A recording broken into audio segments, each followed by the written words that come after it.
o nosso bolo para a gente poder fazer uma grande festa. Agora pela manhã, pensando que nós somos transformados pelo Evangelho, eu quero trabalhar o seguinte tema de hoje de manhã: o paradoxo humano. O paradoxo humano. O sermão não é expositivo, ele vai sendo construído com alguns textos bíblicos, por isso você precisa ficar com sua Bíblia aberta e atento aí, porque o tempo pela manhã é uma loucura, já está acabando, eu nem comecei, né? Então vamos lá, preste atenção. No Antigo Testamento, eu quero citar dois textos rapidamente, e nem precisa abrir esses dois textos que eu vou citar agora. O primeiro deles é o Salmo de número 8. Quando você olha os versos 3 e 4, o salmista faz a seguinte pergunta: quando olho para o céu e contemplo a obra de teus dedos, a lua e as estrelas que ali puseste, pergunto, olha a pergunta do salmista: quem são os simples mortais para que penses neles? Quem são os seres humanos para que com eles te importes? Esse é o primeiro texto. O segundo texto está no livro de Jó, capítulo 7, versículo 17. Jó 7, 17. Olha o que Jó diz: o que é o ser humano para que lhe des tanta importância e penses nele com tanta atenção? Queridos irmãos, esses dois autores do Antigo Testamento, de Salmos e aqui do livro de Jó, eles têm em comum que eles estão assim meio que assustados. Por que Deus dá tanta atenção aos seres humanos? Porque no fundo, comparados à vastidão do universo, o ser humano ele é insignificante. Ele não é absolutamente nada, segundo o parecer aqui nesse texto. Nós poderíamos pensar acerca do ser humano, quem ele é, qual é a identidade do ser humano. Ele tem algum significado? Perguntas que às vezes nós fazemos: quem sou eu? Por que eu existo? Ou poderíamos perguntar profissionalmente quem é o ser humano, não é? Profissionalmente quem sou eu? A resposta a princípio é dizer que cada um dos seres humanos estão trabalhando em alguma área da vida, e quando trabalham, um pouquinho até do que eu falei ontem, quando trabalham, inevitavelmente estão servindo pessoas. Por exemplo, médicos, enfermeiros estão servindo aos seus pacientes, os professores aos alunos, advogados estão servindo aos seus clientes. Nós temos os vendedores que estão servindo os compradores e assim por diante. Agora pense comigo acerca da nossa dignidade humana. Da nossa dignidade humana. Quando você lê Gênesis capítulo 1, versículos 26 a 28, num resumo aqui rapidamente, nós lemos ali que nós somos criados à imagem e à semelhança de Deus, não é? Deus diz: façamos o homem à nossa imagem, conforme a nossa semelhança. E aí então ele diz que o homem vai dominar sobre a criação.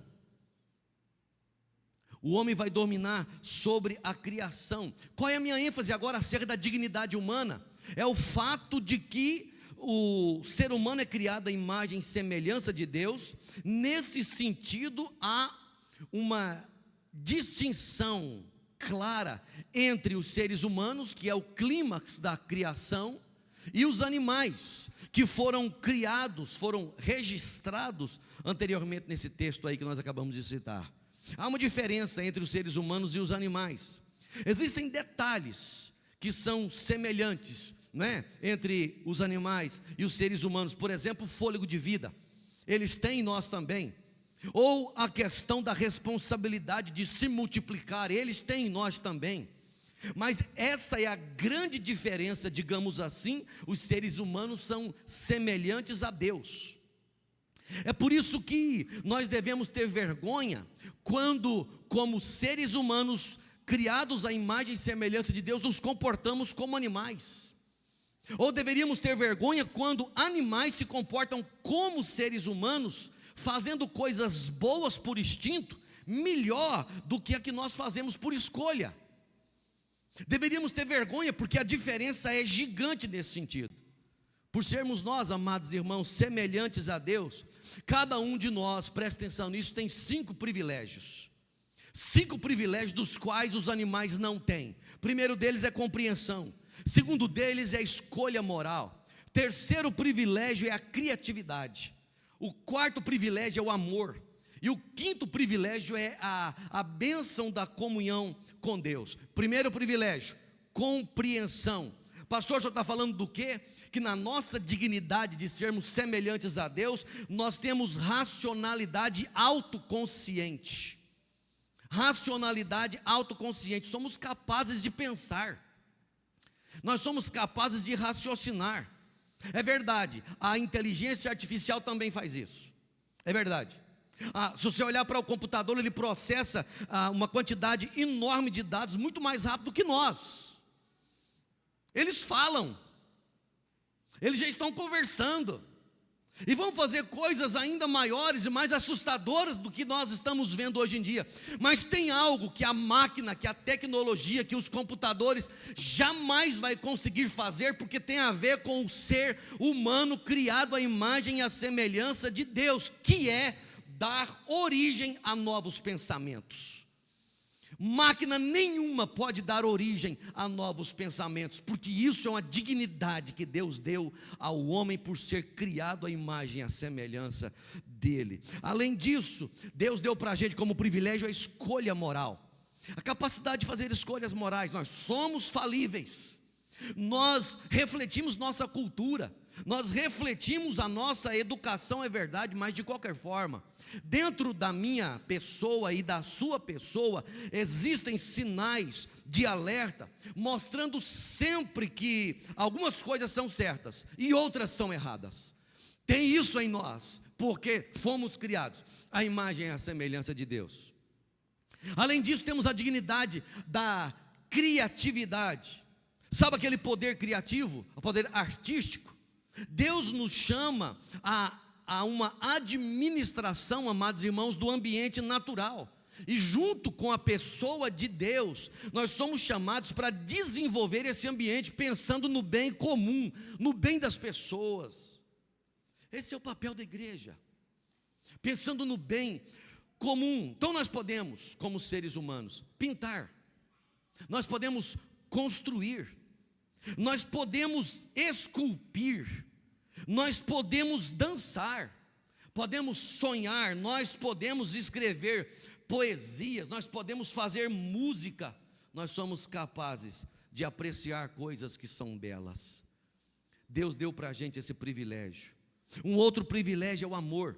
Quando nós lemos em Gênesis capítulo 1, no verso 28, que Deus diz: façamos o homem, verso 26, façamos o homem a nossa imagem e semelhança. Nós estamos falando aqui de um Deus trino, ou de um Deus triuno, Pai, Filho e Espírito Santo, mas que, embora sendo um, subsistiu em 3 pessoas, mostrando um relacionamento de amor, um relacionamento profundo. E isso significa dizer que os seres humanos têm essa capacidade de uma relação profunda, capacidade de amar, capacidade de cuidar da sua prole, capacidade de acasalar. Mas o homem tem o privilégio de ter comunhão com Deus. Está dentro do ser humano, irmãos, uma sede insaciável pela pessoa de Deus. Todo ser humano, eles estão conscientes de uma realidade pessoal suprema. Talvez não saibam que é o Deus criador dos céus e da terra, talvez coloquem outros seres em outras coisas, mas dentro do ser humano há uma necessidade profunda de relacionar com o ser supremo, e nós sabemos que Ele é Deus, que Ele é o criador de todas as coisas. Mesmo quando estamos fugindo de Deus, sabemos que precisamos relacionar com Ele. Mesmo quando nós estamos nos afastando dEle por nossos pecados, ainda sabemos que o caminho é voltar para Ele, é relacionar com Ele. Por isso, eu menciono um último ponto, um penúltimo ponto, penúltimo ainda.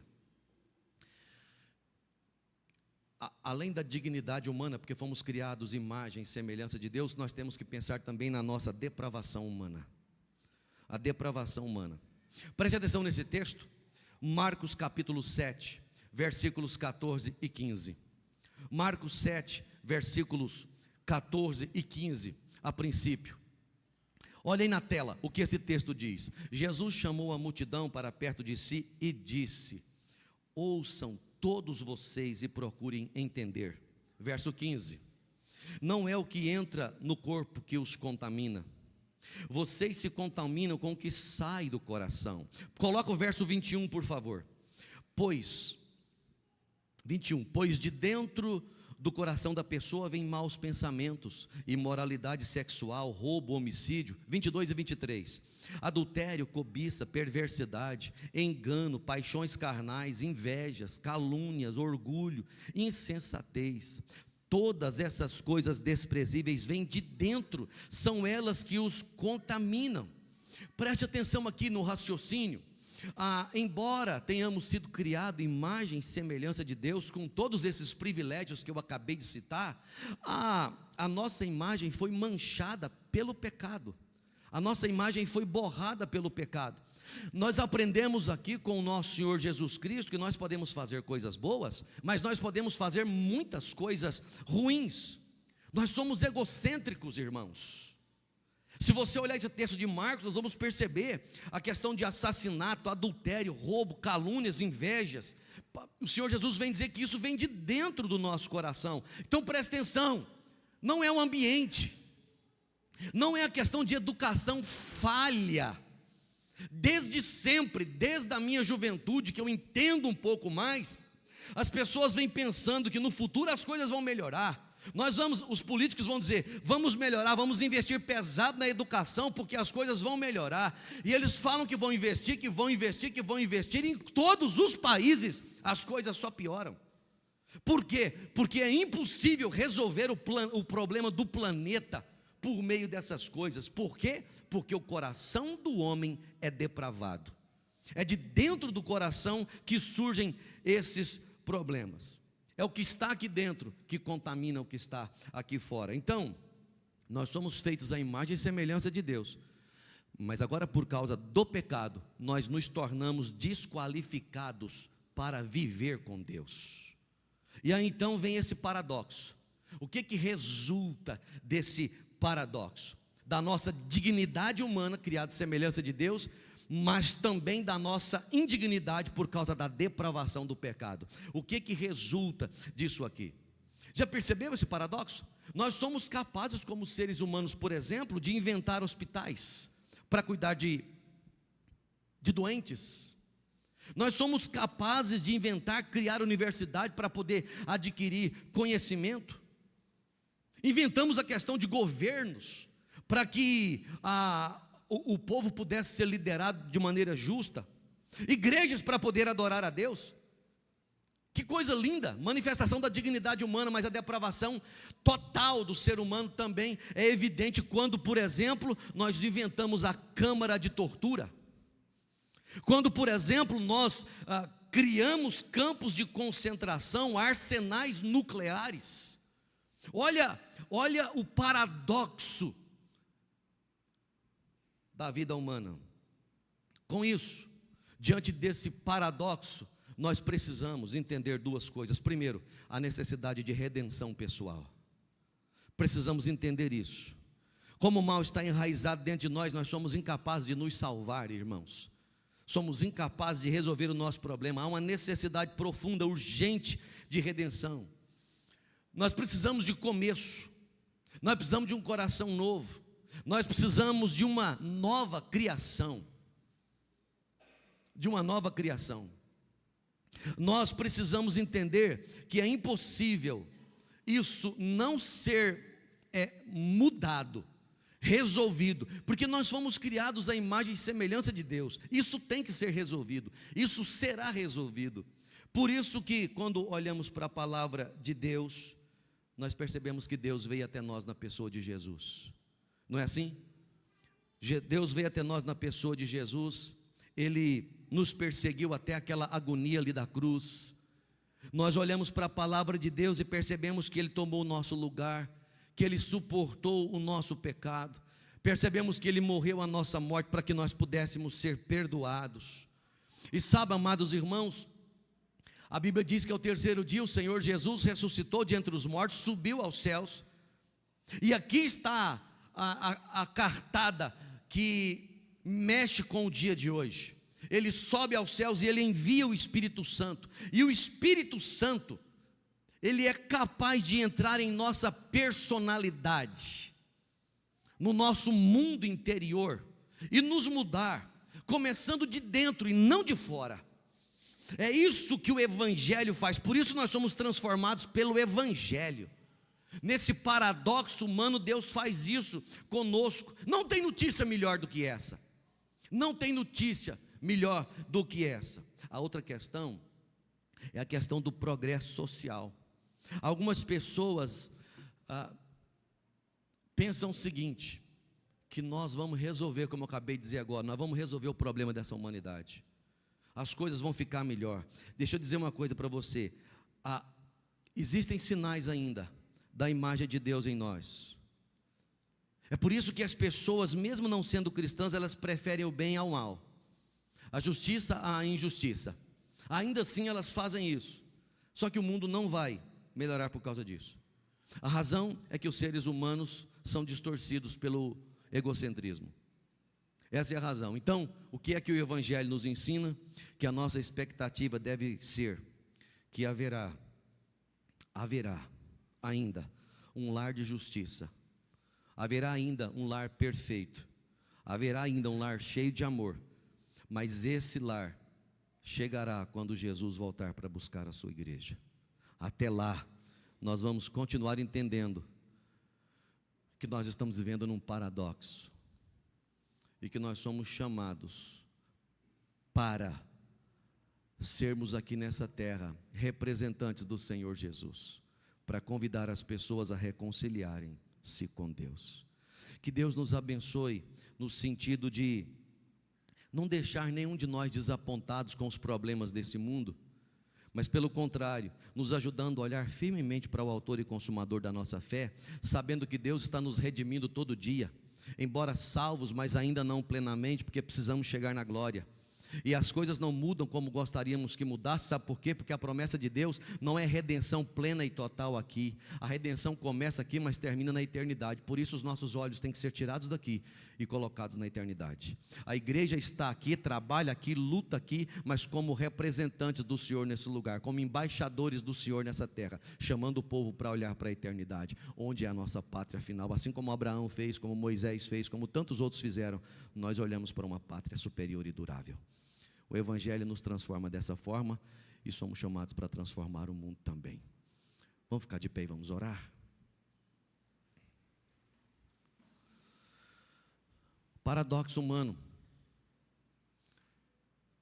Somos imagem e semelhança de Deus.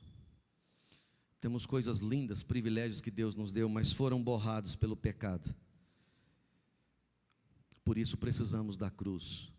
Precisamos da redenção que já nos foi dada em Cristo, que nos muda todo dia, que trabalha em nós todo dia. Por isso a importância de congregar, de trazer os filhos para a casa de Deus. Por isso a importância de ler a Bíblia e de assumir um compromisso com a igreja local, porque é família. Nós somos família, nós somos membros do corpo de Cristo, não é? Não é assim, irmãos? Nós não podemos ser membros do corpo de Cristo sozinho. A mão não pode ficar longe do braço, o braço não pode ficar longe do meu corpo, os olhos precisam da minha cabeça, a minha cabeça precisa do pescoço, os pés precisam. Nós precisamos andar juntos, ajudar uns aos outros, firmados no cabeça da igreja que é o Senhor Jesus. Pai, oramos aqui como igreja do Senhor. Reconhecemos como fomos criados de maneira tremenda. Que privilégios temos. Reconhecemos, ó Deus, que muita coisa em nós está ruim, está estragado por causa do pecado, mas sabemos que em Cristo Jesus o Senhor já está trabalhando em nós, melhorando, consertando, mudando e nos tornando cada vez mais parecido com Ele até aquele dia final. O Senhor, eu sei, está nos preparando para as bodas do Senhor. Continua guardando a igreja, continua aprimorando o teu povo, santificando o teu povo, para que possamos encontrar com o Senhor no dia final. Oramos por nós, por nossos irmãos, nossos familiares, no nome santo e bendito de Jesus. Amém e amém.